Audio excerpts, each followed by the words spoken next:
The Apollo University, University of Leicester, 35 lakhs fees for 3-year BTech CSE UK.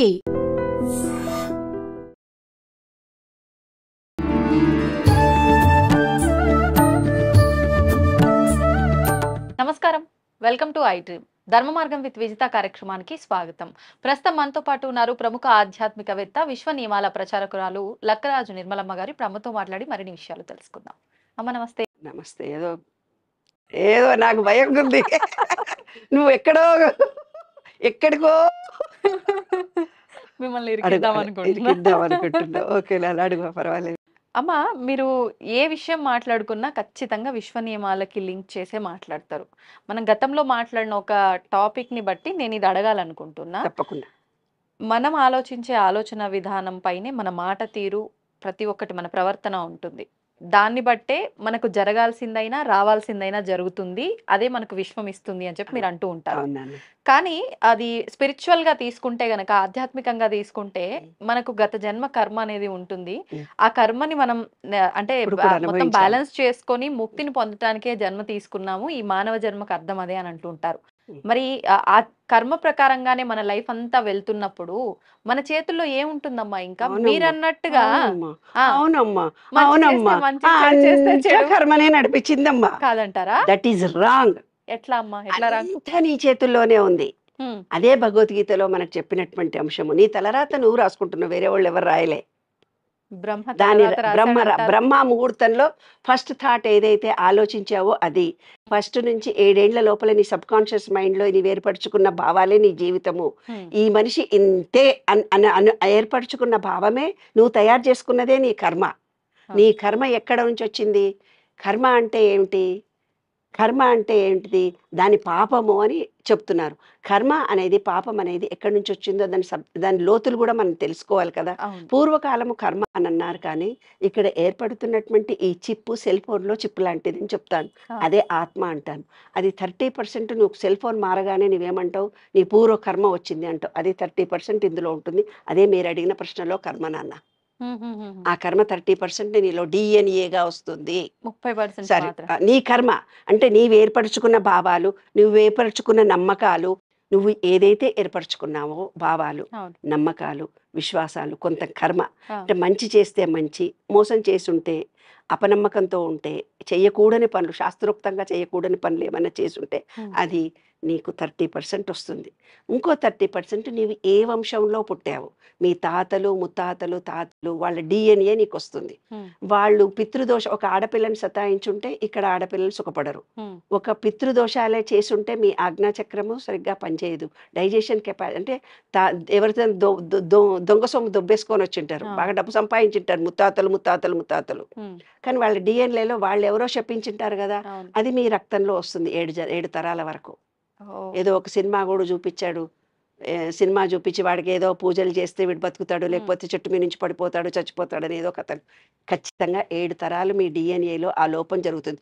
పిల్లలు పుట్టకపోవడం కానీ, mentally retarded పిల్లలు పుట్టడం కానీ, ఆజ్ఞాచక్రం సరిగ్గా ఉండకపోవడం కానీ, మనసులో స్థిమితత లేకుండా ఉండడం కానీ, ఏ పని చేసినా పిల్లలు కాకుండా ఉండడం ఇది డిఎన్ఏలో వచ్చినటువంటి లోపం. ఇప్పుడు 7 సంవత్సరాలు కూడా అంటే 7 తరాలు ఆడవారికైనా మగవారికైనా ఎవరికైనా ఖచ్చితంగా వాళ్ళ పిల్లలు కూడా అనుభవిస్తారు. ఒక తరంలో ఒక తాతలు కొట్టో తిట్టో అని చంపో ఎంతో ఆస్తి సంపాదిస్తారు. నన్ను ఆ ఆస్తి సంపాదిస్తే ఆ ఆస్తి 3 తరాలు 4 తరాలు అన్నదమ్ములు పంచుకుంటూ వస్తుంది, నాకు కొద్ది వస్తుంది. కానీ ఆ ఆస్తి లేకున్నా కూడా డిఎన్ఏలో వాళ్ళ పాపం వస్తుంది. 30% ఏమో నువ్వు సెల్ఫ్ చేసుకున్నటువంటి కర్మ.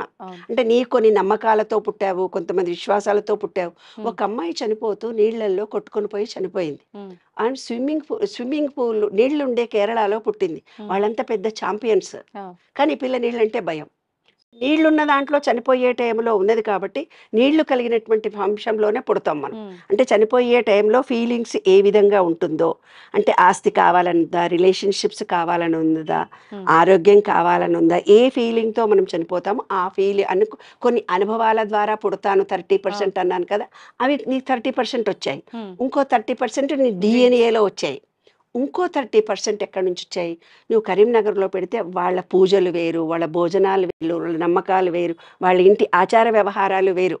అన్ని క్యాస్టుల్లో చూసుకో నువ్వు కావాలంటే. కరీంనగర్ వేరు, వరంగల్లో వేరు, మహబూబ్ నగర్లో వేరు, యుఎస్లో వేరు, కేరళలో వేరు, ఊటీ కొడైకెనాల్లో వేరు. నార్త్లో ఉండే ఆ నమ్మకాలు, విశ్వాసాలు, పూజలు వేరే తీరుంటాయి. వాళ్ళ హావభావ, మాటలు, పూజలు, వ్రతాలు ఏవేవో ఉంటాయి. ఆ 30% వస్తుంది. ఒక 10% నిత్య జీవితంలో మనం చూసుకునే మాట్లాడుకునేవి, టీవీలో చూసుకునే. ఒక వ్యక్తి ఒక విషయంలో ఏదైనా విషయంలో రియాక్ట్ అయ్యి నిన్ను గయ్యన అరిచాడు, లేదు నీతో మాట్లాడాడు, లేదు నీకు చెప్పబోయే అంశాన్ని టెక్నిక్గా చెప్పాడు అని అంటే, ఒక వ్యక్తి ఒక సిచ్యుయేషన్లో ఎలా రియాక్ట్ అయ్యాడంటే ఈ వీటి మీద ఆధారపడి ఉంటుంది. ఒక కర్మ మీదనే ఆధారపడి ఉండదు. వాడి పూర్వానుభవాలు, అతను పెరిగిన వాతావరణము, అతని జీన్స్, ఈ మూడింటి మీద ఆధారపడి అతను ప్రవర్తిస్తూ పోతుంటాడు, ఆమె ప్రవర్తిస్తూ పోతుంటుంది. మరి ఇప్పుడు ఈ 3 బ్యాలెన్స్ అయ్యి మనం పాజిటివ్ గా ఆలోచించినంత మాత్రాన, విశ్వంతో కనెక్ట్ అయినంత మాత్రాన ఇవన్నీ ఎగ్జాక్ట్లీ అదే విశ్వ నియమాల రహస్యాలు. ఈ 12 సూత్రాలను ఏవైతే మీరు తెలుసుకుంటారో, తెలుసుకున్నప్పుడు ఏమవుతుంది అంటే, ఓహో నేను నాలో ఉన్నటువంటి కర్మను ఈ విధంగా తొలగించుకోవచ్చు, నాలో ఉన్నటువంటి డిఎన్ఏలో లోపాలను తొలగించుకోవచ్చు. ఇప్పుడు ఏంటి నాన్న పూజలు, వ్రతాలు, నోములు అంటే అవన్నిటి ద్వారా మనలో పాజిటివ్ ఎనర్జీ చేసి మన పూర్వకర్మ జపాలను, తపాలు ఇవన్నీ చెప్తున్నాం కదా, కర్మ పోవడానికే చేస్తాం. మ్యాక్సిమం దృఢకర్మ అయితే నీవు అనుభవించాలి, కానీ అదృఢకర్మ ఇలాంటి మంచి కార్యాల వల్ల తొలగించుకోవచ్చు. అలాగే ఈ విశ్వంలోకి వెళ్ళిపోయి అన్నదానం చేయొచ్చు, గుడి కడగొచ్చు, చెట్లకు నీళ్లు పోవచ్చు, ప్రకృతికి ఇవ్వచ్చు, డబ్బు దానం చేయొచ్చు, ఫిజికల్ వర్క్ చేయొచ్చు, హాస్పిటల్లో కానీ ఓల్డేజ్ హోమ్లో కానీ, డబ్బు ఉంటే డబ్బు దానం మాట సహాయం చేయొచ్చు. లేదా నీకు వచ్చినటువంటి మెసేజ్ ఏదైతే ఉందో ఆ మెసేజ్ నువ్వు పాస్ ఆన్ చేసినా నీకు పాజిటివ్ ఎనర్జీ వస్తుంది కదా. పాజిటివ్ సబ్జెక్ట్, నువ్వు మంచి సబ్జెక్ట్, ఎవడో కొట్టుకుపోయిండు వానలో అది పంపించేస్తారు, ఎవడో ఒకటి హత్య చేస్తుంటే ఇంకోడు వీడియోలు ఫోటోలు తీసి మళ్ళీ అది పంపిస్తుంటాడు, ఒక ఆమె సూసైడ్ చేసుకుంటుంది పైనుంచి అంటే అది వీడియోలు తీసి పంపిస్తుంటారు, ఒక రాజకీయ నాయకుడు ఏదో బ్రోతల్ హౌస్లో ఉన్నట్టుగా చూపిస్తే అది పంపిస్తారు. అవన్నీ మీకు అవసరమా? ఏదైతే చేయకూడదో అది చేస్తూ, ఏదైతే చేయాలనో అది మర్చిపోతున్న మనకు ఈనాటి కాలం జనరేషన్కి విశ్వ నియమాలను ప్రచారం చేస్తున్నాను తల్లి. నా ముఖ్య ఉద్దేశం అదే. మనం ఎలా జీవించాలి? నవ్వుతూ జీవించాలి. మనకు జన్మ వచ్చింది ఆనందించడానికి మనం పుట్టాము, మనం సంతోషించడానికి పుట్టాము. కాబట్టి విశ్వ నియమాలను తెలుసుకోండి. ఆ 12 సూత్రాలను విశ్వ రహస్యాలు అవుతాయి. ఆ విశ్వ రహస్యం ఎప్పుడైతే మీరు తెలుసుకుంటారో మీరు ఆనందంగా, సంతోషంగా, హ్యాపీగా ఉంటారు. అందువల్లనే విశ్వ నియమాలను ప్రచారం చేస్తున్నాను. మీ కర్మనే కాదు, మీరు ఏ కోరిక కోరుకున్నా విశ్వం మీకు ఇవ్వడానికి రెడీగా ఉంది. విశ్వానికి సంపూర్ణ శరణాగతి పొందండి, మీ కోరికలన్నీ తీరిపోతాయి. ఖచ్చితంగా నేను గ్యారెంటీని చెప్తున్నాను, నేను అనుభవంతో చెప్తున్నాను. నాకు కొన్ని ఫోన్స్ వస్తాయి, అమ్మ మీరు చెప్పినట్టుగా మాకు ఇట్లా జరిగిపోతున్నాయి, ఇంత ఈజీనా అంటున్నారు. That is right. కాబట్టి విశ్వం అన్ని ఇవ్వడానికి రెడీగా ఉంది. మీలో మార్పు తెచ్చుకోండి, విశ్వ నియమాలను తెలుసుకోండి. ధన్యవాదాలు. నమస్తే. And for more videos, please subscribe to iDream. Please subscribe to iDream. Please subscribe iDream. And please subscribe to iDream. For more videos, subscribe to iDream. please like, share and subscribe to the channel. Congratulations, iDream. Subscribe to iDream. Subscribe to iDream. So subscribe to iDream Media. iDream ki iDream team andarki huge congratulations. Please subscribe iDream Media. Please subscribe to iDream. Subscribe iDream. Please subscribe to iDream. iDream అంటే నా కళల channel subscribe చేసుకున్న నోరు తిరుగుతలేదు, మీరైతే గంట గుర్తు కొట్టండి. For more such videos, please subscribe to iDream. Subscribe to iDream. Please subscribe to iDream. Please subscribe iDream Media. Please do subscribe to iDream. Please subscribe to iDream Media. For best entertainment and information, please subscribe iDream. And don't forget to subscribe to iDream.